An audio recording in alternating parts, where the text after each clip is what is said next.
తెలంగాణ రాష్ట్ర ప్రభుత్వం ప్రొఫెసర్ జయశంకర్ బడిపాటలో భాగంగా schools after summer vacation schools open అయిన రోజునే వాళ్ళకి సంబంధించినటువంటి డ్రెస్సులు, టెక్స్ట్ బుక్స్, నోట్బుక్స్ అన్నీ సప్లై చేసేటువంటి వినూత్న కార్యక్రమంలో భాగంగా ఈరోజు ఇక్కడ మనము ఈ ప్రోగ్రామ్ చేసుకోవడం జరిగింది.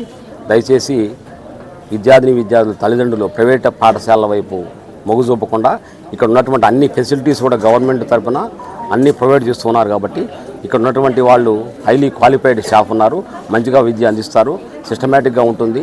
అదే ప్రైవేట్ స్కూల్ అయినట్టయితే క్వాలిఫైడ్ స్టాఫ్ ఉంటారు, అక్కడ వచ్చే శాలరీస్ కానీ అది వేరే విధంగా ఉంటుంది.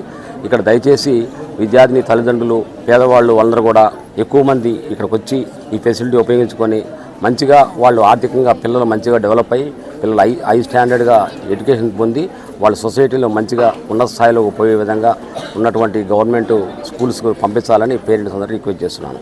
Thank you.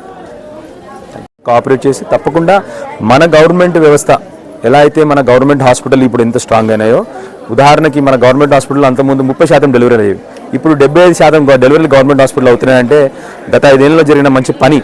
అదే పని మన స్కూల్లో తీసుకొస్తే రేపు పొద్దున 70% మంది విద్యార్థులు మన గవర్నమెంట్ స్కూల్స్కి రావాలి. ఎందుకంటే అన్ని ఫెసిలిటీస్ ఉన్నాయి ఇప్పుడు గవర్నమెంట్ స్కూల్స్లో. కాబట్టి తప్పకుండా పేరెంట్స్ అందరినీ కూడా రిక్వెస్ట్ చేస్తున్నాను, గవర్నమెంట్ స్కూల్స్ పంపించండి. 100% రేపు పొద్దున మంచి స్టాఫ్ ఉన్నారు, ఇక్కడ బ్రహ్మాండమైన స్టాఫ్ ఉన్నారు. తప్పకుండా ఇంకా కావాల్సిన మనకి యాక్టివిటీస్ కూడా అన్ని పెంచుకొని తప్పకుండా మన ప్రభుత్వ స్కూల్స్ని ఇంకా బలపరచాలని చెప్పి తప్పకుండా బలపరుస్తాము. స్పెషల్లీ మా కొరుట్ల కాన్స్టిట్యున్సీలో ప్రతి గవర్నమెంట్ స్కూల్లో నేను చదువుకున్న పిల్లలకు ఒక డాక్టర్ లాగా ప్రతి గవర్నమెంట్ స్కూల్లో కూడా నేను ఇన్వాల్వ్ అయ్యి తప్పకుండా స్కూల్స్ని బలపరుస్తాను ఇంకా గ్యారెంటీగా.